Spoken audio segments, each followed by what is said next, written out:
Hey there, welcome to Focus on Tourism. I'm super excited to explore all things travel and tourism with you. Get ready for some amazing discussions, expert interviews, and insights. Let's delve and discover the world of tourism together. I'm your host, Ajwa. If you want to support this program, you can contact us on our social media handles below and our contact details. With me today is Mr. Samuel Obeng Apa. He is a tourism writer and a content editor. Thank you so much for joining us today on Focus on Tourism. Thank you very much for having me. You're welcome. So today we are basically talking about digital innovation and tourism. Before we would start on anything, would like to say a big thank you to our sponsors, CH Travel and Tour. With CH Travel and Tour, they offer services like flight ticketing, hotel booking, visa assistance, car rentals, study abroad. You can contact them on 024 306 8558, 024 306 8558, or you can contact them on their landline 030 231 8932, 030 231 8932. Also would like to say thank you to Hansonic Hotel. Hansonic Hotel has the best accommodation, affordable and easy place to be. Anytime you are in Dansoman looking for accommodation, Hansonic Hotel is the best place to be. They have nice restaurants that offer varieties of dishes. You can contact them on 030-230-0849, 030-230-0849. Welcome back. So today we are basically talking about digital innovation and tourism. Before we would start on anything, can you tell us a little bit about digital innovation and tourism? Thank you once again, and to your amazing audience, your viewers. Digitalization in tourism, or innovation in tourism, or however you choose to put it, or the process involved in moving away from the manual ways of doing things, the analog way of doing things, to digital means of doing things. And so basically that's it. So if those times to be able to travel, you needed to go to, say, a ticketing office, correspond with them directly, to be able to book your travel. Now you can just sit from your home, and with the comfort of your laptop or your phone or whatever device you use, you can just book it yourself. You don't have to go there. If you needed to check into a hotel, those times, how does even the hotel get to advertise? They'll print paper, stuff like that. But now you have digital enablers like booking platforms where you can just book in. If you wanted to visit a tourist site, right, apart from maybe seeing the site on TV through flyers or someone talking about it on radio and stuff like that, now with the use of AI, augmented reality, virtual reality, you can have a sneak peek of the destination before you even travel there. So these are some of the things we mean by digitalization: automating processes, automating systems that make it seamless for you as the traveler and even as a business in the travel industry. When it comes to digitalization, we all know that it actually makes your experience seamless. But when it comes to online booking and ticketing, obviously is some of the examples of digitalization and tourism. But we've noticed that it differs on every platform. So how can we know that this particular platform is actually secure or safe to go on to book your ticketing?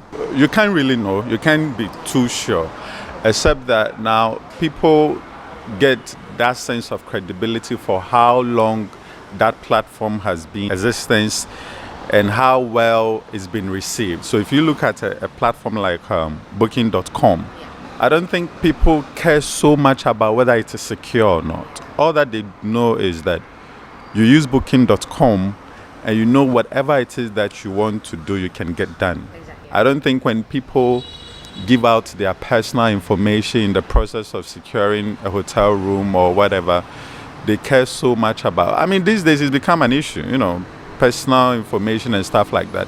But I think they've gone beyond that skepticism. Initially, I'm going to give you my name, my date of birth, my whatever, my card, banking details and stuff like that. These were things of concern, right? But these days, these people have sort of cultivated some level of trust among their clients so much that they don't feel the need to hide this information from them, so that they know that you give your information to booking.com, and if you want that hotel, you're going to get it. And so in terms of security, yeah, it's a big issue. I'm not going to discount it, but I don't think people care so much about it than actually getting the service for which they are patronizing or using that platform in the first place. When it comes to these things, I'm actually very particular about them, because it's just like the manual way. Let's say you are a travel and tour agency and I do know you. Obviously, I know when I come to Mr. Samuel, it's going to get done. It explains a lot about all the businesses within the tourism and travel space, right? They might have even their own website, but people still choose to use booking.com. In fact, sometimes they themselves would tell you use Booking, obviously for the business aspect of it, but they feel that, if once my facility is on booking.com, or it is booking.com asking people to book my facility, that trust is there, that sense of authenticity is there, and so it makes it easier. And so you realize that people don't even book through the hotel's website as much as they use other third-party platforms like booking.com. Yeah, it's very true. But do you think we actually see the security more when it's like a mobile app, other than we going directly on the website, or you think it just doesn't even count if it's a mobile app? I think in our parts of the world, we don't really use mobile app for a lot of things, right? Elsewhere, I know it's like a big thing. People just like the idea of my bed. Tomorrow, I feel like going to Santorini or coming to Ghana. And just before the day breaks, I can do all those things, right? But here, it's still a major challenge. So, for instance, Ghana started what we call the tourism open window, the single tourism open window. The idea was to migrate all businesses within the tourism space onto one platform. And with that, they created what we call the Visit Ghana app, which was launched, I think, 2 or 3 years ago. And it is run by the Ghana Tourism Authority. It's supposed to be a one-stop shop app for some of these things, so that you don't have to even go to the hotel. You just go to the Visit Ghana app and you get to know all the hotels or the restaurants or the destinations that you want to go. You can make payments, you can book, you can see what their offers are. But I can tell you, you can check the app. How functional is it? How many people are using it? We don't know. Even for the businesses, how many have even rolled their business onto the app? It's hard to tell. So mobile technologies, yes, we use mobile technologies so long as we are making calls and using it to browse and stuff like that. But as a means of conducting business here, it's still very nascent. It's still quite new. People haven't warmed themselves into it that much, right? But it's not to also negate the fact that you have an appreciable number of people who are taking advantage of the convenience these technologies offer for people, and so they are actually using them. It's there, but it's not as big as you find in other parts of the world. Would like to say a big thank you to our sponsors, CH Travel and Tour. With CH Travel and Tour, they offer services like flight ticketing, hotel booking, visa assistance, car rentals, study abroad. You can contact them on 024 306 8558, 024 306 8558, or you can contact them on their landline 030 231 8932, 030 231 8932. Also would like to say thank you to Hansonic Hotel. Hansonic Hotel has the best accommodation, affordable and easy place to be. Anytime you are in Dansoman looking for accommodation, Hansonic Hotel is the best place to be. They have nice restaurants that offer varieties of dishes. You can contact them on 030 230 0849, 030 230 0849. Welcome back with Mr. Samuel Obeng Apa, Continuing on the topic, digital innovation in tourism. But what do you think is actually the challenge to this particular app? Why are people not embracing this particular app? Why are people not using it? I think there are a myriad of issues. We can speculate, we can theorize about why it is so. So, for instance, I have been in the industry for some time, and I've observed, especially within the hospitality industry, for instance, the hotel owners who do not even understand these things. You could say that they are averse to anything digitalization, right? Because these are people who themselves are not industry people. These are people who perhaps didn't start off well, as it's not like the person went to school to learn about hospitality management and stuff like that, and so they understand the need for some of these things. These are people who just got money and decided, okay, I want to do business. And if you can check Ghana, what most rich people did in the past, open a hotel, right? And so you go to the hotel, they are the CEO, they are the managing director. All they care about is, and then when you give me the money, they don't care about anything, And it's affected every part of the operations, from customers care, because they will bring in their sisters, sons, daughter, whatever, to come and run the hotel, and they don't care about customer care, nothing. And so when you are trying to convince some of these people, okay, we think this is the way things are happening now, and it would be good for your business to have your facility on the app, they don't understand. Some of them, excuse me, but they are not even educated enough to understand some of these things. So these are some of the challenges. It's a cultural thing where, if you like, we are very, very slow to change. We are very slow to change. And I'm going to try to move away from this, which is a bit even tight. If you look at, I've heard people say, me, I don't eat fufu that is pounded by a machine or something. It doesn't taste the same. I know somebody who says it doesn't even taste the same. Because we believe in manual everything. There are people who didn't even use washing machine because they claim it's so we are very slow to embracing technology. In fact, we are very slow to embracing change, especially when it has to do with technology. You understand? So it makes it very difficult. And our levels of understanding, and sometimes I don't blame them.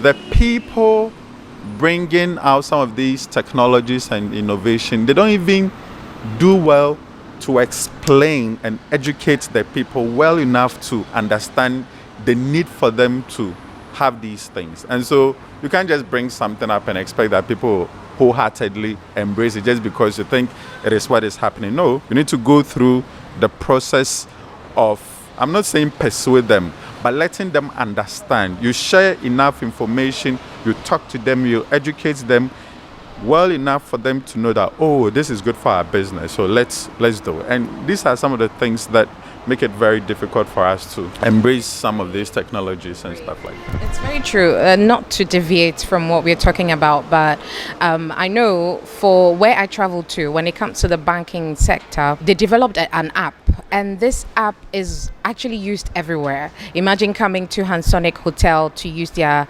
restaurant. There's no need to have fiscal cash. There's no need to have Momo. But with your bank, you can easily transfer through their number or anything. It makes it so accessible. So digitalization is actually improved in that sector.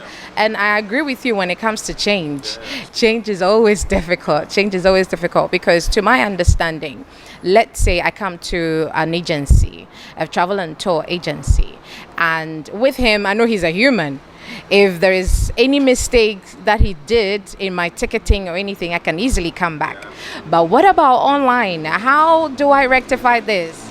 People are very much concerned about these things. That the thing about tourism is that, see, no matter how, and this me saying, no matter how digital the tourism sector goes, you can never take away the human experience, right? You can never take away the human interaction. You can never, because again, like you said, if I went to any of our tourist attractions and sites and I had a very bad experience, and I, by way of feedback, you tell me that I should go and talk to some robot. How is that robot going to fix the problem? Do you get the point? And if you put all of those experiences in some augmented reality or virtual reality technology, and I didn't like it, how does it communicate to me? How does it improve my experience? The only thing you can do with some of these things is to just put the experience on the platform, but there is no mechanism for feedback. And tourism is a heavily people-centered industry. You are in the service industry, you understand? And so when that human aspect is taken away from them, then you are not even in the industry anymore. So I don't think the human component will be eliminated. But we can't also overlook the fact that whether we like it or not, we are in an age of technology. What is it even called? The fourth industrial revolution or something they call it. And so aspect of this technology, aspect of this digitalization, aspect of this innovation would always be needed to be incorporated in the sort of service that one provides. So we just have to know to find the balance. How do you use the technology to enhance the experience, and how do you still make the physical human component also very relevant to your client and to your business? These are the things we need to be thinking around. I would say like a challenge, because these days we have what we call the chat boxes, where they have programmed exactly, and it's like me coming with my problem, and this robot tells me what I have to tell him. And I don't think, and when it comes to tourism, this is actually the best. What do you think? Well, that's it's all part of why I said that people are very skeptical when it comes to rolling out some of these things, because again, like you said, if you really wanted someone to address your issue, but then everything you said, you get like an instant feedback, but it doesn't serve your purpose, because this is artificial intelligence that has been taught to provide answers based on certain questions, right? But it doesn't satisfy you. It doesn't make your problem go away. It doesn't give you any relief of a sort, you know. And sometimes what makes it very difficult is the fact that the people who are giving out this service assume that once the robot takes care of the responses, then they don't even have to come in at all. But ideally, what the robot is supposed to do is to give you a response. Then you, the service provider, go back to the interaction and get to the heart of the problem. Then you can come back with what the person actually needs. But people just leave it that way, and so people would always be skeptical.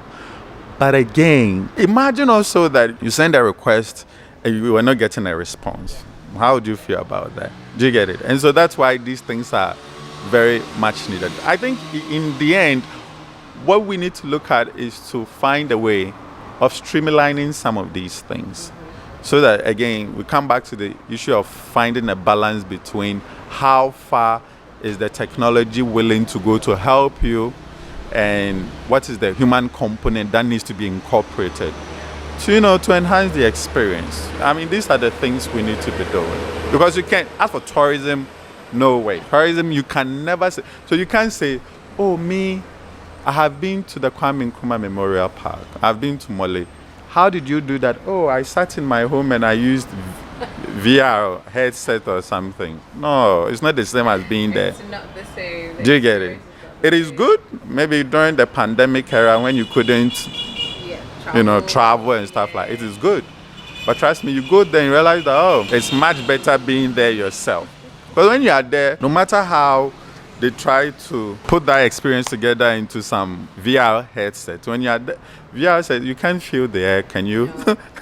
you can hear the sound of birds chirping or something. You can hear that. Even if they get a sound in there, it's not the same as being there, seeing the sky, with your feet on the ground or something. No, come on. So as for tourism, the physical component would always be very relevant, except that now what it does for you is that, like I said, you get an idea of what the place you are going to is like even before you go there. And what it does is that it excites you. You want to go there. Oh, you've seen this thing. I really want to see it physically. So, in that regard, these technologies would always be very relevant, to the industry. So meaning that obviously both digital and human is important when it comes to tourism. Like I said, heavy service industry, heavy people-centered sector. So you can't take away the the human aspect. Think of it like going to even the barber shop or going to salon. No matter how you think, well, one day they might come up with a robot that can fix your hair. I don't think you feel comfortable that some robot or machine. No. You want that human touch. You want to feel a human's finger rubbing through. People industry, very service oriented. And so, yeah, the human aspect can never be taken away. I think one of the benefits of having digital innovation and tourism talks about the data analytics. So what more can you tell me about that? I think the last time we spoke, the issue about statistics and data came up. So these days, technology have made it easier for heavy data, analytics and stuff like that to be seamless, right? Now, and here we have very simple ways of doing these things. So these days, you go to a hotel, as soon as you just enter the hotel, by use of, say, geolocation technologies, you get an alert on your phone asking you how was your experience at the hotel, whether you use the facility or not. Technology is much advanced that your phone is able to tell that you were here. And because it's a hotel or any other hospitality facility, the assumption is that you came using, so they want you to rate it. They want you to give a feedback. They want you to say something. And for you, the hotel, for you, the business, it is good for you because you're getting feedback, right? Real-time feedback, not manufactured feedback. So if I come here and I think the service was not good, right? Instead of back then, maybe I would have to come to the hotel and there is a box and they've written suggestion box, which some hotels still do anyway. Now I can just go straight to my phone by use of the rating system, 3-star, 4-star. Mind you, usually when you rate it and it is low, they're asking you, why are you rating it this low? You need to give us reason. And sometimes they've automated the systems in such a way that they've even given you responses already. So you merely have to choose, right? If it is high, why are you saying it is high? What is it about it? In fact, recently I was in Kenya, in a hotel that I was in Nairobi, and the workers themselves who came to me and was like, oh, Mr. Appa, you've been here, you need to rate us, They're like, oh yeah, I'll rate you when I go. I say, no, while we are here, you need to do it. So they themselves take my phone, taking me through the rating thing. And after that, they said, do I have something to write? I'm like, I thought the rating, they said, no, for them, the rating is not enough. They want people to share their experience, right? And for them, they've sort of segmented it in such a way that they want you to say something about, say, their bar area, their restaurant area, their rooms, that's how involving these things are. You get data from feedback, what people think about you. And through, of course, like I said, the booking platforms, whether it is your own website or third-party platforms, you get to know, instead of now, writing people's name and blah, blah, blah. Right after every month, you know the people who came to sleep at your hotel, what category of rooms they used. If they came and they spent 3 days, If they came and they ate all throughout their stay there at your hotel, you know these things. And these are simple ways of gathering data. Yeah.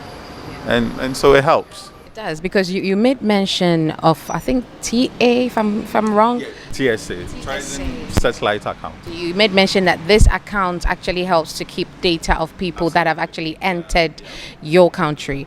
And the other time you were saying Ghana has actually not been there. We do not know if... We don't have it. So what we did was to subscribe to the TSA, but we've not started implementing it. So our tourism report that is published each year by the Ghana Tourism Authority is based on what the immigration service people are saying. And these days I see that during specific events, you find the GTA people themselves go out trying to collect data from participants, especially during the December event. Where did you come from? Which event you attended? So they try to collate all these data in addition to what the immigration people will provide and maybe elsewhere.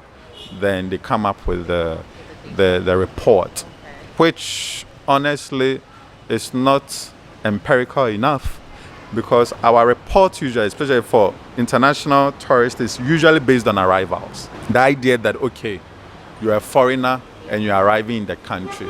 And so when they say, oh, we had 980 something thousand arrivals, it does not necessarily mean that all of them are tourists, because there are segmentations. Even if you think they are all tourists, there should be segmentations. Who are those who came to visit Keke? Those who came to do business-related tourism, those who came for incentive travel, those who came for leisure. These are all of the things that the TSA take care of that we are unable to do because the source of the data, again, is not scientific enough. But when can this TSA be implemented in Ghana? When? I don't know. This is a government level thing. The country would have to decide. I don't know. I think earlier this week I saw one country, I must have forgotten, either Angola or something. I'm not too sure, but they rolled out their TSA even this week. But Ghana, unfortunately, and these are things I can't tell you, it's purely up to the government. Purely up to the government. But can't we approach the government with our reasons? What can I say? The government knows. Like I said, we are subscribed to it. We know that we need to do this. What you do with the TSA is that you have the UN tourism people come in with their technical guys. They'll train you on how to use it and stuff like that. And eventually you just use it. That's all. But Ghana, like many other things, we seem not too keen. And so it's been there, but we've not implemented it. So we can only hope and wish and pray that something changes. Yeah. Yes. So thank you once again to our viewers. Thank you for joining us on Focus on Tourism. Would like to say a big thank you to our sponsors, CH Travel and Tour. With CH Travel and Tour, they offer services like flight ticketing, hotel booking, visa assistance, car rentals, study abroad. You can contact them on 024 306 8558, 024 306 8558, or you can contact them on their landline 030 231 8932, 030 231 8932. Also would like to say thank you to Hansonic Hotel. Hansonic Hotel has the best accommodation, affordable and easy place to be. Anytime you are in Dansoman looking for accommodation, Hansonic Hotel is the best place to be. They have nice restaurants that offer varieties of dishes. You can contact them on 030 230 0849, 030 230 0849. Like I said, if you wish to support this program, you can contact us on our social media handles below and our telephone numbers as well. Thank you once again to our CEO, Mr. Atobrakwa. Thank you to the CH Media crew, and join us once again for another episode next time.